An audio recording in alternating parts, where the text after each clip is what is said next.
Olivia Jordan. I am a stylist and swimwear designer. I'm a photographer, professor, and wellness advocate. Sharona Osborne. I'm a filmmaker, actress, and costume buyer. Zuki. I am a singer-songwriter as well as creative producer and event producer. Tara Lord, and I am a rapper, singer, and songwriter. I'm Imani Walker. I'm an award-winning journalist, and I'm an entrepreneur in the media space. Nika Delmar. I'm an actress, producer, and filmmaker. Faith Ann. I go by Faith with the Jokes. I'm a stand-up comedian and content creator. I'm Nina Ritchie. I'm an Afrobeats artist, and I'm also an owner of a hair company called Miliana Hair. MWorks. I'm a director based out of Toronto. What are some sacrifices that you had to take in order to get to where you wanted to be? I would say my sacrifices required me to lock in and believe in myself. And what I mean by lock in is kind of differentiate from friendships that weren't serving me, or even just company that wasn't serving me or didn't believe in what I wanted to do. So I would say the sacrifices would be refraining from going to certain places so that I can get the opportunity to work on my craft, hone in on my craft, and figure out who I want to be in the industry that I choose to immerse myself in. I would definitely say that the sacrifice that I had to make was getting outside of my comfort zone. Growing up, I was extremely shy, and I think that getting into acting, I was able to, of course, get out of my comfort zone, but it also helped in other ways. It helped me with my confidence. It helped in the way that I spoke to people. I feel like that's a big theme for me as well, because working in corporate, that was outside my comfort zone, but I knew I had to do that to gain a lot of the experiences that I needed to eventually be where I'm at now, where I'm now an entrepreneur, my own boss. And then even in that, entrepreneurship is completely outside of anything I've done before, especially in the media space. There's not a lot of media entrepreneurs, especially here in Canada. So it's been a lot of going out when I don't want to go out, networking even when I'm social battery's not feeling it, long hours of editing, long hours of working with, a team, the team that I have.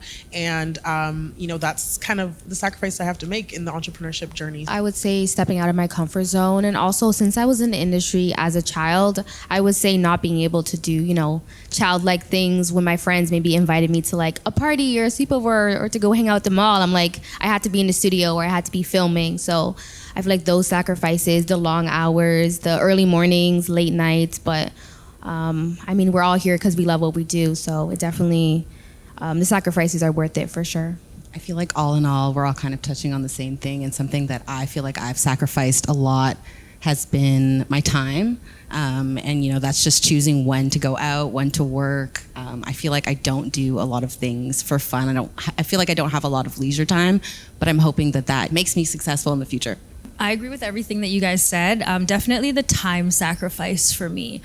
Working in film in front of and behind the camera, I miss out on a lot of social things with friends and family and people, but you still want to be included. It's invite me, I might not be able to come, but and also definitely I relate to the confidence piece in terms of when you are an independent artist, you kind of have to sacrifice being at your beginning stages, sacrifice being okay with feeling awkward or nervous or fighting imposter syndrome to learn a new skill, so I think for lack of better words, I've just sacrificed that embarrassment piece, and it's just this is just the journey and it's a part of it. 100% resonate with that. I think if I had to sacrifice anything at the forefront, it would be the feeling of being constantly misunderstood, and not feeling belonged or part of everything all the time, or having to constantly feel people don't understand your journey and having to explain that. And I think just building off of what you said, being okay with being uncomfortable in that space and knowing that it's part of that process, and not letting things like doubt and imposter syndrome to get to you. Once you know your path, as long as you understand that, I think eventually everybody else will fall in line with it. I completely agree with everybody. I think I resonated with your answer the most because you mentioned being seen trying.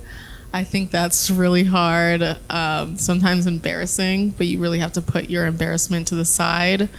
Another sacrifice as a designer, money.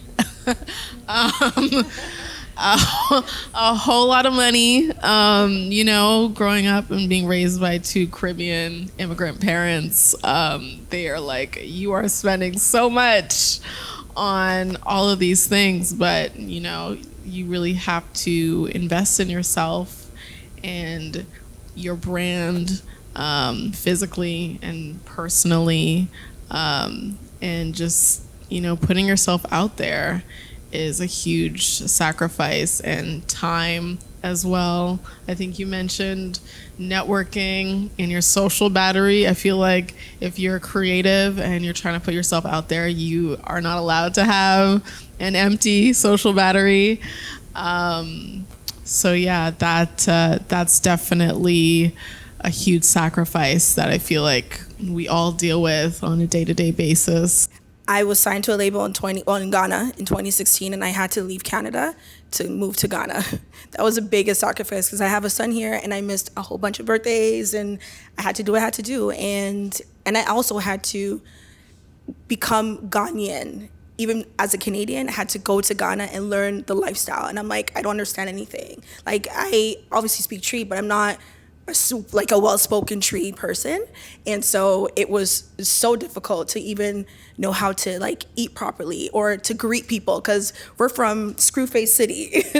When we're in the city and when we're in the club, we'll just walk in and be like, whatever, we're sitting down. No, Ghana, you have to say hi to everybody. And I don't come from that. So for me, it was like, I have to take this culture and bring it to Ghana. And I love that you had to unlearn. Girl, I had to learn Toronto culture. I had to toss it out and learn the Ghanaian culture, and that was the biggest sacrifice. And just studio time and just sleeping in the studio day to day, and not eating McDonald's all the time. It was difficult. That was the biggest sacrifice for me. Favorite highlights that you're most proud of? I want to say that I haven't reached that yet. I'm still building my way up to that, but I would definitely say releasing my brand, starting Sky Jordan, that was a huge thing for me because it's something that I went to school for many, many years ago. Not to show my age, but I always wanted to be a designer. And building on that, and working with different artists in the industry, that was a huge thing for me as well. But yeah, I'm still working my way up to that. What artists have you got to work with? Ooh, I started with Amal. She is an R&B singer. She's such a sweetheart, so talented. Baka Not Nice, T Minus. Daniel Daly of Division. I don't want to forget anyone, but I probably will. Oh, Charmaine at the Junos a few years ago. I feel like I'm going to forget people. Don't be mad if I did. But yeah, I worked with amazing people. I definitely think having my photos published in the CN Tower was an amazing opportunity for me. Just having a permanent mural there. It's something that I dreamt about, but I didn't actually know where it was going to land me, but just being able to have that opportunity. Also just for the ability to have our talents connect us with so many great people. I've worked with many people in the music industry, Jesse Reyes, people in the OBO camp, Party Next Door. And I think just being able to say that you can use your skills and your talents to be able to connect with people is probably the most fulfilling thing that I could ever ask for. Just as you mentioned, my best work has not been done yet, so I don't know if there's something that really trumps everything else, but I'm definitely still on that path to become one of the greatest photographers of all time. Yeah. Like everyone, I'm pretty sure we can agree we're still on the journey, but I'm definitely an advocate for celebrating on the way. So I love this question.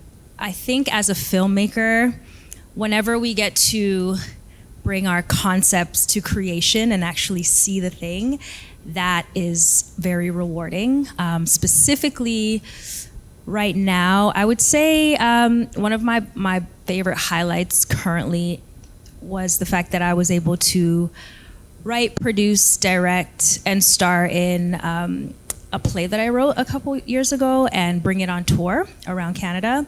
And that was just a big blessing for me, mainly because I got to hire people and pay them. You know what I mean? And just, again, as artists, we know you talked about the sacrifice of money, right? So to be able to see a fellow actress who comes into the room and be like, I know that feeling, I just want the role, and to be like, yes to you. So as a filmmaker, to be able to give out yeses is an ongoing celebration for me, you know, and that's kind of what I thrive to do, as I am also waiting for my own yeses. A highlight for me that I fortunately get to deal with a lot would be people just coming up to me and being like, I know what you do. I feel like I've put in a lot of effort into both my brands, one of them being FOMO and Northbound. And it's always really nice when someone is like, oh, I've watched that video, or I've came to that party, even if I haven't met them before, because it just kind of goes to show, okay, like all of this work is paying off. I'm on the right path. And it just kind of solidifies that I'm doing what I need to be doing. Carrying off of what you said, impact.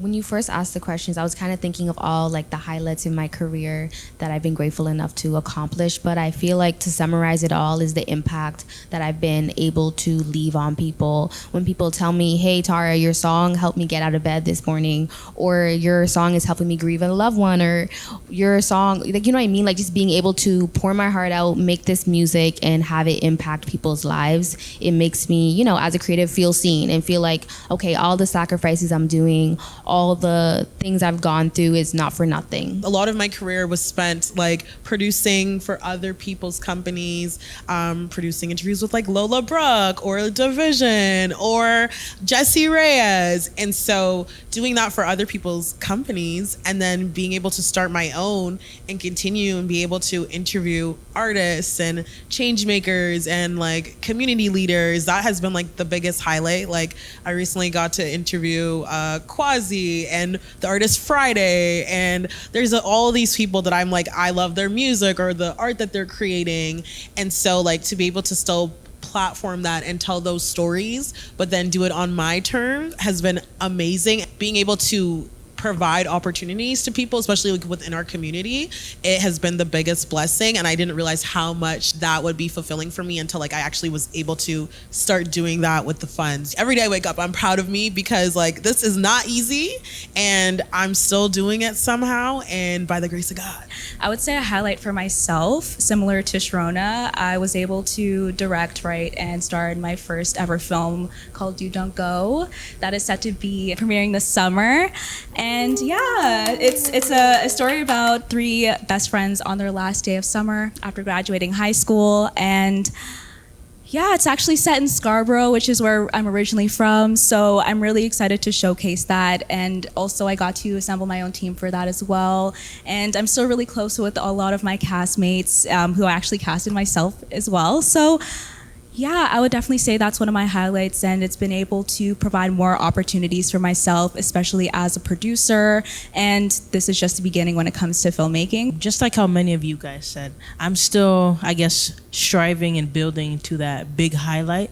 But when I reflect on my journey and where I'm at in my career, something that would be a highlight is not much of a highlight, but a decision. And that's the decision to actually start stand-up comedy. You know, and like originally I was creating content online for X amount of years. So I was very comfortable with that instant gratification of the likes, the viewership, and that kind of thing.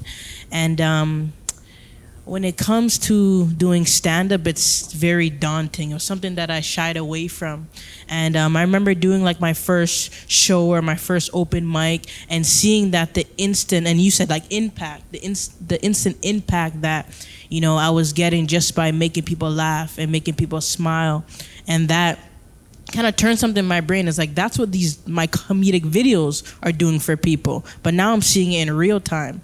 And that's why I continue to do it. So I would say a highlight for me was making the decision to immerse myself in this new transition of comedy, but in a way where I'm seeing the impact live and how it's affecting people's mood and making people happy. And that reminded me that's why I do what I do. So yeah, more so of a decision. And I'm grateful. Every field, but like comedy is such a male dominated field, right? Yeah. So for you to show up and be like, no, I'm funny. Yeah. Like, y'all gonna laugh at these jokes. Yeah. Like, that's big, you Definitely, know? I gotta hold my space, and I just remember the why. When I look at everything that's around me, I remember why I do it, and I could just continue. Yeah. I think my biggest highlight is fan love in Ghana. Leaving here, kind of like a nobody, going to Ghana and just getting the fan love and just walking down the street, Nina Richie, Nina Richie. I'm like, whoa, this is huge. Like, I'm actually somebody out here. And I had a show with a Stoneboy, opened for Stoneboy in 2017.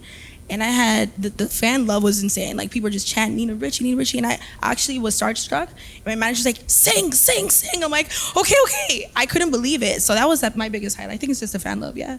What keeps you inspired when things aren't going your way? My ups. Right. Period. No, that part though. I'm joking. That's the biggest one. I'm joking. That's the biggest one for everybody here. Like, let's be real. That's the biggest one for everybody Right, here. Our let's be haters, real. number one. No, I'm kidding. My son, like, I think, just looking at my son, what I went through in Ghana and missing out those years of, like, important years of his life and obviously my life as well. I think I can't stop. Like, I gotta just keep going. Next stop is Atlanta. So I'm just gonna keep going and just get to where I need to go. And I'm gonna get there for my baby. My dreams, my goals, that's what keeps me inspired, what keeps me going. My family, what I want to accomplish, all of that, manifesting, what I want to accomplish, that is what keeps me going. I think very futuristically. I say that by I mean, like, I think of the what ifs. Like, what if I don't pursue my goals? What does that mean for the other young ladies or the other people in the industry or etc. that I can inspire just through my story? Like, what if I don't do it? Then that means that it doesn't inspire the next generation. It means that I don't help others that may need to go through, that are maybe going through what I have accomplished, and I want my story to inspire them. So yeah, that's what I think of, and I always just remember that, like, our gifts, our talents and abilities are not for ourselves. That fruit is for other people. So it's just what I always think about. That's really my why. I was gonna say my why. Like, I think about my why and how it's bigger than me. Like breaking generational curses, like making my dreams come true, like impacting millions or billions of people. But also I think about, like, that little girl, like little Tara, and how she would be so proud to see what I'm doing now, and how she would be, like, cheering me on, and not wanting to disappoint my inner child. So yeah, definitely my why.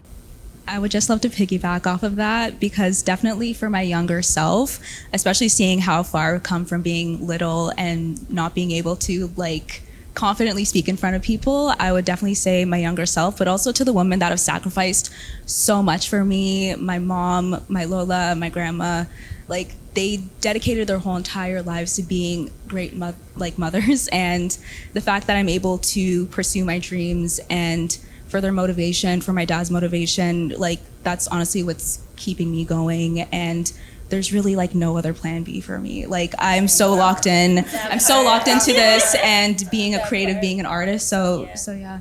I feel like there can't be a plan B or your plan A. You're not serious enough about it.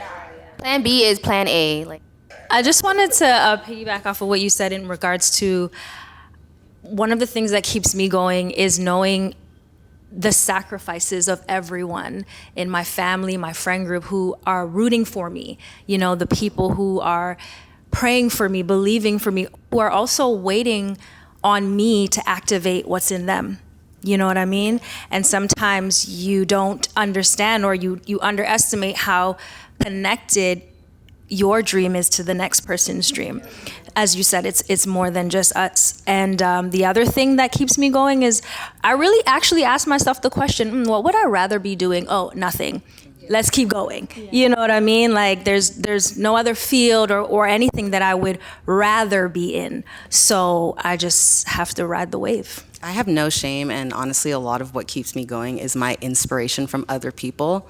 Like, I'm constantly inspired by other people, whether it's music, film, DJing. Like I'm always wanting to work with that person too and try to figure out how can I make that person shine, because they already are such a light in my life. And I feel like it's not something that we always like to talk about. Like we don't want to admit that we're inspired by others, but I'm constantly inspired by other people, and I have no shame in saying that. Absolutely. Yeah. Yeah. 100%. What is something you could go back and tell your younger self? I feel like I would tell my younger self that it's okay. Like there's no rush. I feel like we create like these false timelines for ourselves, and we're like, we have to do this by this date, we have to do this by this age because this person's doing it, or I see this person doing it. Just telling her it's okay, take your time, and everything happens for a reason. And I'm just a big believer on God's timing. And even though something didn't work out, doesn't mean it's over, doesn't mean you need to give up, doesn't mean that you're any less than. It just means that it wasn't for you, and what's for you is for you. That's what I would tell her. So yeah. I would tell my younger self, like, you're doing everything you need to be doing right now. Like, you are on the correct path. But also, when it comes to the media industry and like being an on-air reporter, on-camera reporter, like a lot of that is your aesthetic. And like, guys, in my early 20s, I was not that.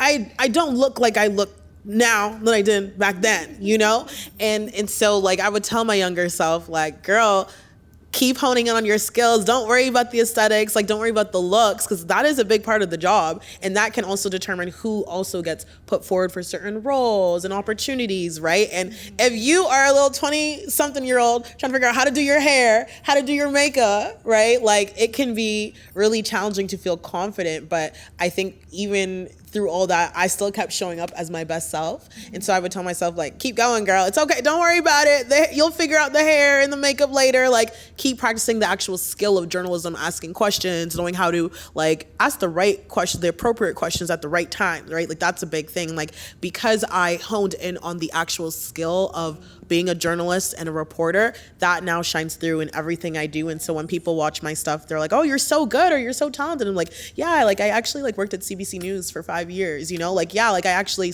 graduated from journalism school for this. So like I've honed in on the actual craft itself, and then everything else just came over time, right? Like a butterfly coming out of its cocoon. So that's what I would tell myself, because believe it or not, like aesthetics and looks is a big thing, especially being a woman in this industry. Yeah. And not everybody knows their style or like, how to do their hair and makeup. We don't just wake up and know how to do it. You have to learn over time, So, yeah. Yeah. I would tell my younger self that you are so cool. Like, I know like during the time I probably felt like, oh, I don't feel like I'm fitting in, or I don't feel understood, or maybe I feel a little bit weird. But I think that as a child, I was really like creatively liberated, because there wasn't really like boundaries until like the moment you're in middle school and somebody says that you look weird because you're emo. Believe it or not, I did have an emo phase, but yeah. So yeah, like I would just say, like, keep on experimenting, keep on being cool and yourself, and yeah, I think a lot of us, like our younger selves, would be really proud of how far we came. Love yourself, because when I was in high school, this is when I had my son, I ended up being homeless, and I think I was just chasing for the wrong things.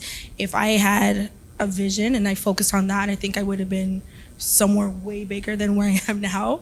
But just love yourself. Like, it's okay to not feel pretty sometimes, but that doesn't mean you're not beautiful. You are beautiful, and just love yourself. I was looking for love. That's what it was for me. So it's amazing how, like, as women, that is such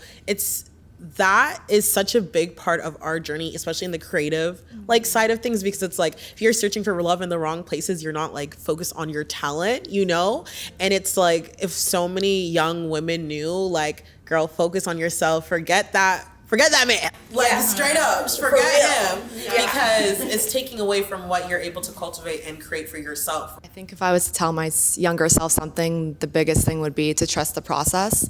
And being in a creative field, no one ever tells us, like, if we were in finance, for example, to find a plan B. So our plan A is our only option, and just accepting that and knowing that dreams don't have a deadline. The deadline is if we give up. and everything is in God's timing. And so also when you're on your path, you don't actually know where it's going to lead you, but acquiring so many different talents and skills through the course of your career, it ends up landing in allowing you to wear so many different hats, right? That you can't actually see while you're stepping into that process of the unknown. And it ends up essentially like blowing you out of the water in terms of like your own limitations and knowing what you're actually capable of doing. So just trusting that and like taking baby steps and following through with it. I just wanted to add that, you said something about finding the plan B, and that's never told to somebody who's like a finance bro. That's also never told to a man. It's always a woman. It's always what's your plan B, what's your backup plan? But if I'm a man sitting up here and I'm an artist or I'm a music executive, nobody's gonna blink twice and tell me to go find a second career. Facts. I think just adding to what you guys said, something that I would tell my younger self is just, you are who you think you are. You are that girl, period. And where that comes from for me is that when I was younger and had less skill and less understanding of what I wanted to do, I had the most confidence, and then as you get older and you get into these spaces and you start to compare and you start to wonder, like, am I good enough to be here? Do I have enough skill? Is my resume long enough? And we start to, that confidence dwindles down if you don't check that, and be intentional about it. So that's something that I would just remind myself of constantly. Something that I would have told my younger self: don't give up. There was a point of time that I stopped styling and I went back to school. I went back to school for journalism, which I don't regret, but at the same time, I do wish that I would have continued styling consistently, because I feel like, as you said, my career would have been a lot further along.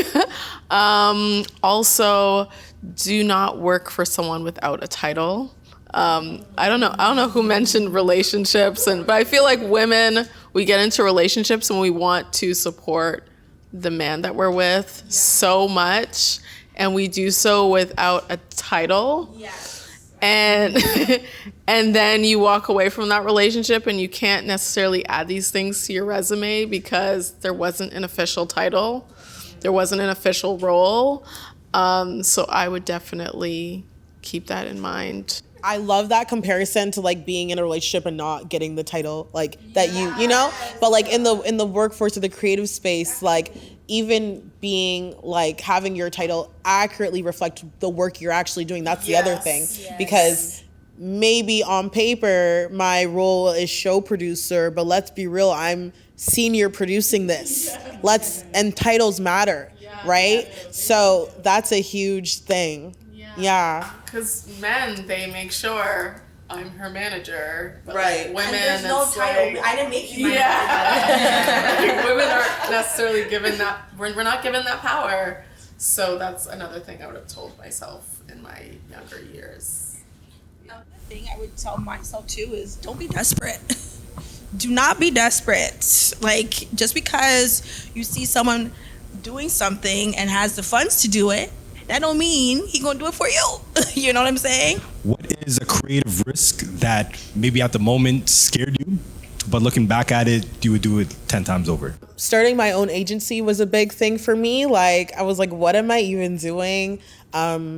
Are people even going to watch my content in the same way? Especially when you go from working with someone who does have a big name and personality in the city, right, to now working for yourself. It's like, what is that transition going to look like? But I know that the work I've put into the roles that I've been in, I know the value that I bring, not just to a company, but to my community. And so I think like the risk is worth it because the overall impact that I'm looking to have is still like the intentions are in the right place. And so like, I'm going to take a shot. I'm going to have my own media startup and let's see what happens. And so far, like consistently, like my content has been getting shared, commented, under people have been like, oh my, like inviting me to their events to cover it. And so it's like, yes, it's still early stages for me, but I've seen such a great response from my community, and that it was a really scary thing. Like going from working with a big name or just like big personalities to now working for yourself, it's a huge thing to step out on your own. And so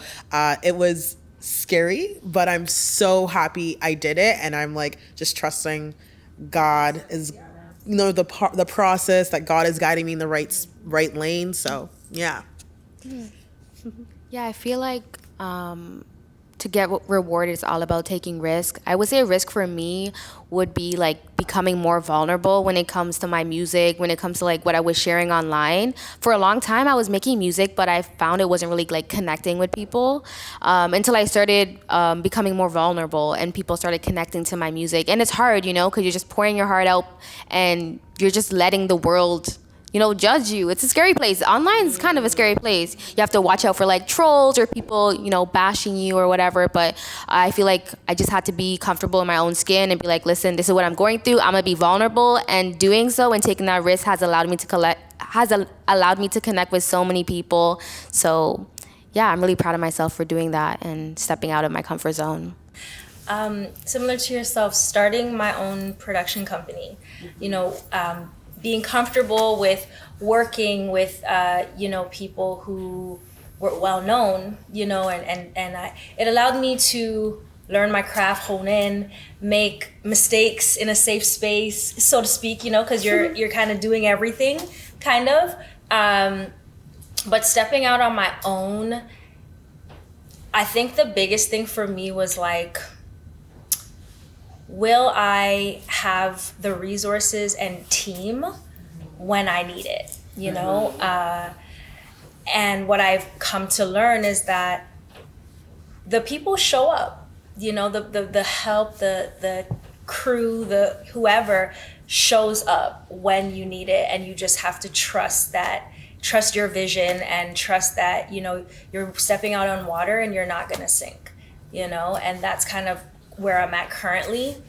And but I don't regret it at all because I'm doing things on my terms. Yeah, I feel like as I do many different things, but as an event producer girly, I take risks all the time. I'm doing public facing events, financial risks as well, and just like, thinking, are people gonna show up constantly, monthly? And taking all these risks has also made me really sure of myself and really sure of my talents and efforts, and it's made me build a lot of confidence, which I felt like I was lacking in my early 20s. A risk that I took that I will take, again and again. It might be very Gen Z of me to say, but that's make a TikTok account. And I say that to say because for me, like as a creator, I was only on one platform, which is Instagram. So I was very accustomed to the features of the app and how it works, and to diversify myself and like on another platform was something that was new to me. And I felt like I had to, alter my content in a way, because at that point in time, I was kind of making videos for myself.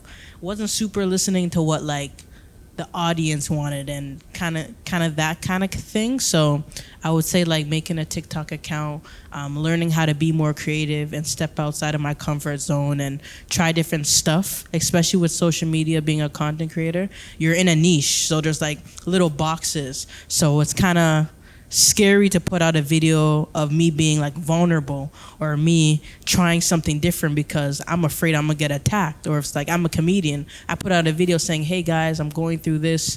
Just like, girl, make us laugh. What are you telling me? We don't care. We're here for the jokes.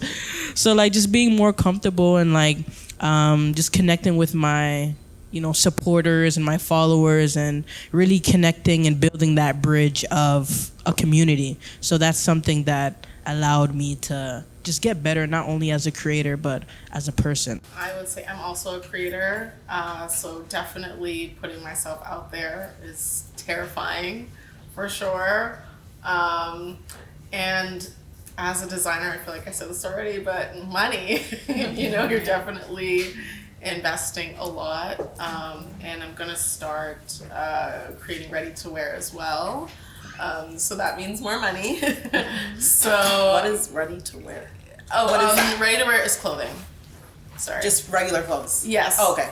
Well, ready to wear. More than regular, but not to say just, but like no, yeah, swimwear, clothing. right? Clothing. Yes, Okay. yeah. Okay. Sorry. Yeah. So that is a risk, but I am going to take it.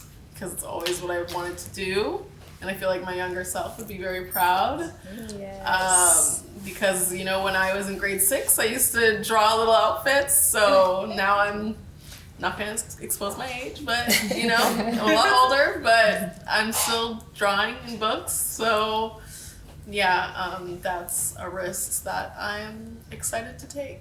For me, leaving here as, you know, just being risque with my fashion sense and going to Ghana is so conservative. Like, me just like, hey, Nina, please wear a long dress. Like, that's how it is. And 2016, 2017, I went out with a bralette and camera. Everyone's like, what is this girl doing? But that went viral. And I would do it 10 times again. And it jump-started my career, you know? So, I mean, hey. Thank you. So now I have some questions for everyone. So for my process of creating my film Do Don't Go, so I actually started writing it during the pandemic. It's very much like based off of, I wouldn't say based off of my life, but it's based off of themes, elements, things that I've experienced. So during the pandemic, I didn't really have much to do and my brain was going off creatively. So I was like, okay, let me just write stuff. And it took about maybe like 2 years to write on and off. And then around 2023, I got the opportunity to produce a podcast. And through that, I got the opportunity to produce my film, Do Don't Go. Shout out to Nut Allergy Media, because they're the ones that put me on, taught me a lot about creating a film and producing and stuff like that. So shout out to those guys. But essentially the film itself, it's about 3 best friends on their last day of summer after graduating high school and going their separate ways. The film deals a lot with, you know, mental health, abandonment, and just that awkward transition from, you know, being a kid to growing into an adult. And I think it's something that a lot of people can relate to because, you know, even as I'm approaching my mid-20s, I still feel like I'm going through like these transitions over and over again. It's a cycle where we're just like, you know, constantly going into different phases of our lives and figuring it out. And you may lose people, you may gain some people, and that's the process of life. You know, people can be in your life for seasons, reasons. I think that's the saying. but yeah, honestly, it was probably the most challenging yet fulfilling experience in my life, especially being a leader, being a creator of something, and sort of being the head front of everything, especially being a woman, being a petite woman myself. You really have to learn how to demand a room, demand a team, and without that experience, I don't even know where I would be. I'm so grateful for it. I'm so grateful to be a storyteller. Sharona, I'd love to hear about your project as well too. Yes, it's called Remote Paradise, and it is still doing festivals. Currently, I think the next festival is in Calgary. And yeah, the film is about, pretty much the concept is like the process of working from home, you know, and then being called back into the office. So it was written with the mind of like, I just wanted to tap into a really current everyday life experience, you know, that a lot of people can identify with, just in a fun, kind of lighthearted, cheeky way. But it was great. You know, we shot for 3 days and made one location look like 3, you know, movie magic. And for me, I think my films in the past, I think every time I've done a film, this probably maybe like my 5th film, but I shout out to that. Thank you. Yeah. I'm particularly proud of Remote Paradise because I really just took the reins on this project. You know, I EP'd it, I directed it, I didn't write it, but it was just such a blessing to kind of, again, hire people, you know, and really have people shine in their areas of interest. That's a really important thing for me. It's kind of like, oh, you want a costume design? Okay, cool. You've never done it before? That's okay, but do you have a willingness to learn? You know, and that's all I need, you know? And so I was really able to flex that muscle with Remote Paradise. And it's brought me to LA, it's brought me to New York, and various cities in Canada as well in terms of festivals. So I'm really proud of that. And yeah, I'm currently writing my first full feature. So that's a big thing for me and nerve-wracking and exciting at the same time, but I'm kind of just trusting the process. What would you say are the pros and cons of shooting skits versus stand-up? So on social media, everything is so digital. So sometimes it legit doesn't feel real. You know, the likes and comments, they don't feel like people, they feel just like numbers, right? So in comparison to stand-up, it's like you're seeing the likes and comments in real time. And how I kind of like to translate it is like, the laughter is the comment section, the likes is the, you know, the little claps. And then you also have trolls in the comment section, right? We call those hecklers in stand-up. Man, we don't like those guys. Yeah. So it's like just being able to deal with things in real time. Social media, I could turn off my phone. I can, you know, leave the comments for someone else to comment. So I would say just dealing with like social media in real time, I would say is the biggest, you know, some may look at it as a challenge. I look at it as an opportunity, you know, an opportunity to just showcase my skill set. And I would say like with sketches, it's different because, you know, you're writing out the beats and you're able to edit the content to what you like. When you're doing stand-up, if you mess up, you got to just continue to roll. So I look at stand-up as like life. You know, you mess up, you fumble, you just continue to just go on with the process. You continue to, you know, make a joke for that next laugh, that next opportunity to shine. So I would say just the biggest difference is the vulnerability and just you're just open for attack. I'm blessed that I've come from social media prior to doing stand-up. I feel like if I just jumped into stand-up, no social media, I would probably crumble, or it would be a long journey. It would be difficult. So because I have that backbone of like dealing with people, you know, in the comments, and just I feel like I already know my comedic personality and, you know, my niche and the topics I'm passionate about making jokes about, it helped me on stage. So I would say those that are up and coming, like definitely gain an online presence on social media first or even during, and like, yeah, let that be something you immerse yourself in. I think it's the support. I get more support out there than I get more support out here. Unfortunately, the Nigerian community support me out here more than anyone. So, I mean, Ghanaians, it's like you say something and they run with it, and it's another person would like repeat it, and then another person, if like let's say I post something, I would get in 1 minute, kid you not, maybe 30,000 likes. Over here, I get maybe like 200 in an hour. You know what I mean? It's a support. Like, and when it comes to music out there, Ghanaians love you. You can do something like pat, tu pat. They're like, oh, that's dope. I like it. And then it's just like, oh, they want to just hear you say it all the time. You're on the street, pat, tu pat. It's like, oh, you know my music. Oh, here, nobody listens to you like that. So it's a support. Like, it's totally different.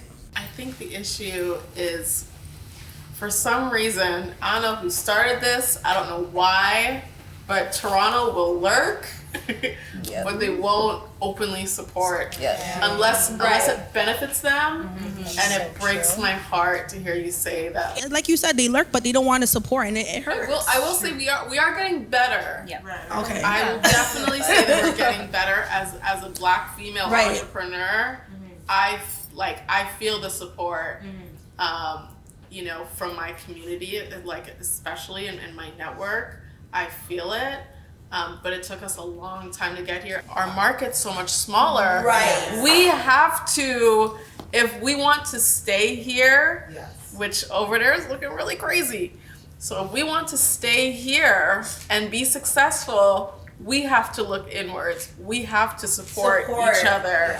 And unfortunately, I feel like coming back to Toronto, it's so cliquey, and I mean, like, I don't want to say this, but I feel like Jamaicans hang out with Jamaicans, Ghanaians hang out with Ghanaians, Nigerians, but Nigerians are like coming more into the Ghanaian community to be like, hey, I want you to open for this person. I open for Tiwa Savage. In Ghana, I open for a lot of people, but Ghanaian people don't hit me up and say, can you open for a Ghanaian artist? Like, why did someone else hit me up? The thing is, I don't want to say the celebrity's name, even though I did mention him earlier. His people and I are really close, and I have his number. He never hit me up and say, hey, can you open for so-and-so? But I had someone else hit me up and say, can you open for so-and-so? I'm like, what is that? You know what I'm saying? It's just, our community is just, my Ghanaian community does not want to open up and, just be like, hey, what's up, And I feel like for you, to me personally, I feel like it's a status thing too. They see you doing your thing, and because you dealt with whoever, I want to work with her. But for someone that's coming up, they don't want to support. Even though that person is really good, they don't want to support. I don't look for really good people. I look for people that are coming up. That's how I work. I look for talents, If you're hungry and want to hustle, exactly, because I've been there, leaving here, going to Ghana, I've been there. I slept on couches, homeless in Ghana too. You know what I'm saying? Coming from here as in a nice home, leaving here to go to Ghana, it was difficult. So I understand. But, the support, that's the problem. I feel like on that front, so like I recently hosted this event, the Creator Kickback, like Olivia was there, like some people were there, and like a big message that I sent was like, I closed out the event challenging everyone to comment under other people's stuff, comment, share, because if you can't like expect people to support you if you aren't also doing that for other people. I saw this tweet one time, it was like, Toronto has such this like main character, everyone thinks they're a celebrity in Toronto, which like I love. Everybody, like everyone's passionate about something, and so it's like a lot of us sometimes also have to put down our own ego and pride and like share people's stuff, comment under other people's stuff. And the more I started to do that for me, like even in my own line of work, I noticed way more support to my pages. I'll still have people quite literally DM me, share my content, but they don't want to follow me. And that's okay. Some people are just going to be stuck in that mentality. There's not much we can do about that, but when I focus on the people who support me, when I focus on the people who consistently show up and share my stuff or put my name in rooms or put me forward for opportunities, like I'm focused on those people, because and trust me, I've had my seasons where I was like, nobody wants to support each other in this city, and there are days where I still, maybe even yesterday, felt that, but I'm like, at the end of the day, it's not going to stop what I'm creating. The right people who I'm supposed to work with, if we align, it's going to come, and it's going to happen regardless. And I'm going to put out the energy that I want to receive, because then it really just is, all right, like you hate it, like, and that's just you and that's your character. But the energy that I'm putting out is very much what I want to receive, and I'm sure that is of your character too, you know what I'm saying? But for me, I'm like, especially in this journey of entrepreneurship, like what I focus on mentally will magnify, right? So if I'm focused on the community that's supporting me, that will magnify and grow over time. Even if it's at a slower rate than I'd like, it will grow eventually. And once I've started to think like that, to me, like I feel the most successful I've ever been, because I'm focused, on those things. Leave the others behind. Yeah. And eventually, and I've had people who would not want to even give me the time of day. Then, time goes on, maybe weeks pass, like, oh my God, hey, like it happens. And sometimes you've got to let them take the long route into seeing who you are, and that's okay too, Some people in the city, they're kind of like sports bettors. Like they kind of support you just in case you make it. Yeah. You know what I'm saying? They're just like, just in case I'm gonna deposit something. I was here the whole time. Yeah, exactly. All of you since day one. Just right? Credit themselves. Exactly. 100%. It's self-serving. Yeah. And some people just want to be around, your lights. I just wanted to add, I think like the overall consensus with when you said like focus on the love that you are getting, I think internalizing it even more and just being like, I'm keeping my promises to myself. Right. I'm showing up for me first. I'm stepping out and doing this new thing for me first, right? So of course we all want the validation, we all want the likes, we all want the support, but it's like, even if you guys don't mess with it right away, you're taking the long route to realize who I am, you know, but I am doing this for me first, you know? And I think for me personally, that has helped like unshackle me from that pressure of like, oh, like, is anyone gonna like this? Is anyone gonna notice this? Is any, you know, that kind of thing. And I'm like, nah, like this was my vision. I executed it. I'm proud of me. Yeah. I'm good with that. You know what I mean? And everything else, all the outward validation just became extra. Right. So whether it's there or not, it doesn't stop me from, you know, doing what I need to do. I saw a video of Doechii. Doechii's like the moment right now. And I saw this, right? Everyone's going and seeing her old videos when she was, you know, on the come up. And the one I recently watched was her basically saying like she creates because there's quite literally this thing that needs to be created. Like it's not for the validation. It's not for the views. It may very well be shit, but I'm creating it because it has to be created. And a lot of it is like the process that gets you to where you're supposed to be, right? So she didn't put out these songs that, you know, she looks back and she's like, yeah, they were horrible, but it's a learning process, right? And so I think especially in music or film, like even with my content creation, like there's misses, you know? And it's like, it helps to, you know, actually push me to the path that I'm supposed to be on and shape my work. I always wanted to design. I always wanted to work in fashion. And I felt like swimwear was like a fun way of getting into the fashion industry. To be honest, I wanted to start small, start with something, figure out the flow of it, whether it's, you know, designing, pattern making, sample making, manufacturing, you know, learning that flow. I wanted to own that before jumping into making clothing, which is a lot more tedious. Swimwear is very tedious as well, but I feel like there's a lot more of a fun aspect to it and, you know, getting into the creative side. And I also felt like a lot of swimwear brands looked the same. Like I would go to the Instagram pages and it was all skinny white girls on vacation.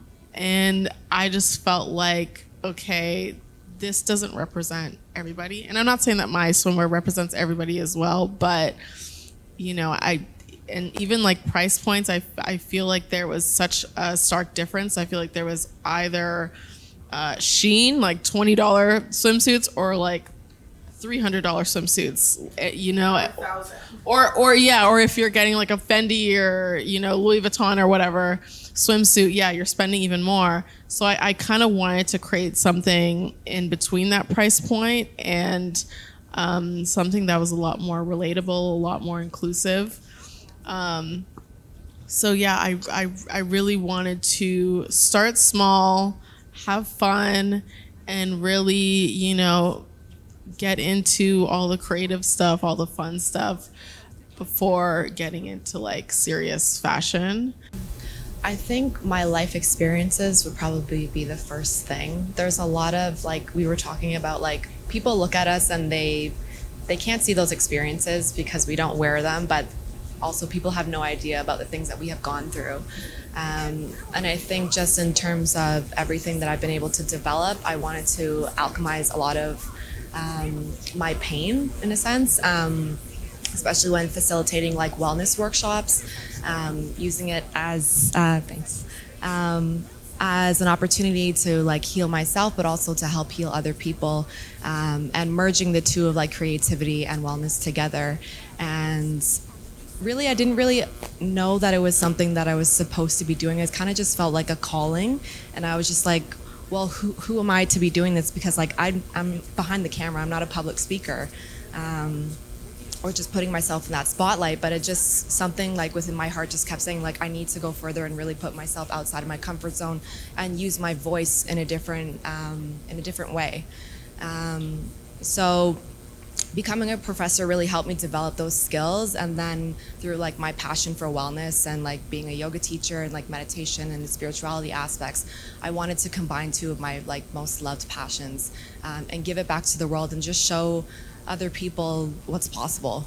You know, when we're all talking about music and how we feel like no one supports each other in the city, that's why Northbound started. I really just wanted to support emerging artists the best way I knew possible, and that was just by promoting the fuck out of them, whether that's through an interview, a playlist, you know, a post highlighting who they are, to now live shows. So what I'm doing currently is trying to curate like a personal spotlight on artists and bring more intimate shows, just because I find there are a lot of showcases in Toronto that are very oversaturated, not necessarily ran the most organized as well. And I just felt that a woman like me could do a better job at, you know, really just putting people on and supporting them. And it's just me right now working for Northbound, and I would love to hopefully, you know, create it so it's a company that lives on. I can pass it along to somebody or a group of people who have the same, you know,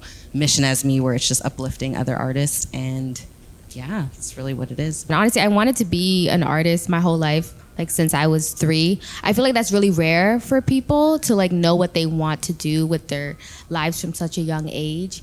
But it was fun and it was really eye-opening. Honestly, I got to see a lot and learn a lot about the music industry from such a young age. My dad's like a pioneer in the hip hop music industry, and you know, he really taught me everything I know about the industry, about just like hip hop as an art or like music as an art. But I feel like transitioning into an adult artist, it was really different. I feel like as a child, like my dad was like, I don't want to say controlling my career, but he's my guardian. So he's like making decisions for me, like writing my music, like, you know what I mean? Like really guiding me. But as an adult, I feel like being an artist has really allowed me to find my voice, which is something I wasn't really comfortable doing for a long time because I was so used to decisions being made for me.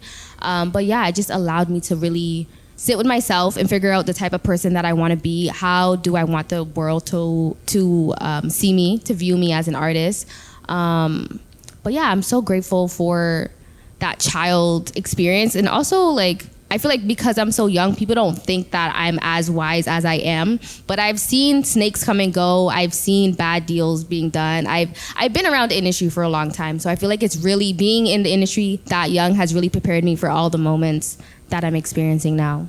My tip would be yourself authentically at all times, because people can tell when it's a little forced, you know? And also, it's been in the most random moments, like literally getting ice cream or, you know, hopping into the TTC, like that I've met people that have had the opportunity to put me forward in rooms that I never expected to be put into. So it's because I'm myself at all times. Like, it doesn't matter who's in the room, I'm going to be myself. And so in leaning into the authenticity of who I am, I've been able to kind of move through the world in a way where I am like attracting the right people that I need into my life. I'm very like spiritual, right? And so I think like you will meet the people that you're supposed to meet when the timing comes. But if you are putting on a mask or you're not being your authentic self, you might miss, meeting the right people. And then also, like, if you are a little shy, like, it's okay to just say hi, to someone. I know Issa Rae has this great quote where she says, like, I network across, and so really just collaborating with a lot of my peers has been such a game changer. If you go on my post, like, obviously we know like that collab feature is so helpful, but quite literally, like, the career that I have and the page that I'm building is built off of collaborating with a lot of my peers. And very rarely will you see, if I do get the chance to interview a big artist, like, Friday. Like, he's not gonna probably accept that collab request. I'm still gonna send it though, right? But if I'm go to interview Tara, right, like she's gonna accept that. Fingers crossed, you know, you always gotta. So it's like, yeah, like it's like collaborating across is so key. Working with other media creators, other media personalities, like that's something that I'm looking at doing a lot more this year. I've had so many people reach out to me and I'm like, yeah, let's work. Like, let's see how we can create something together. And I think also just like being open to learning. Like I'm a Leo, so some people might think I have this big personality, but I'm always open to learning when I'm in a space. I'm always open to getting to know people. And I think like, not to go back to the toxic Toronto culture conversation, but it can feel very much like, why do I need to talk to this person? Like, who are they to me, But like, at the end of the day, we're all humans. We all have things we're passionate about. And I think for me, it's my natural curiosity about people that has been granted me the opportunities that I've had because I'm so open. Like, I'll talk to anybody in a room. So just being open, working across instead of trying to, go up, and just being yourself authentically, like that will land you in rooms that, if you try to do it alone, you wouldn't have gotten there. So, yeah, those are my tips. And also, don't be afraid to just DM people. Like, I have been doing this a lot lately, where I'll just be like, "Hey, this is dope. Like, would you be down for an interview?" Or like, I'll even comment under. I'm like, "Dope, let's talk. Like, let me interview you." And they're like, "Okay, sure." Like, I shoot all my shots. So that's the thing. Like, if you are really, really passionate about it, like someone else talked about it. Like, I've been seeing a lot of quotes. Like, embarrassment is like the cost of entry. Sometimes people think you got to do some crazy humiliation ritual. No, like you might that is the ritual. Like, you got to shoot all your shots, right? Because if you're passionate about it and you want it to work, like you got to accept that you're going to miss some shots, but at the end of the day, like that's the game. Charge it to the game, keep it pushing. So that's my advice. I feel like this conversation will be very inspiring to people that are not only entrepreneurs, but people that are just trying to get by on their day-to-day lives. So I'm very grateful for everyone's conversation and insight, and it's been, one of my favorite, I would say probably my favorite interview that I've done in my 12-year career. Yes. Wow, 12 years? Come on, ladies! Better keep that in the video. Yeah. Better keep that.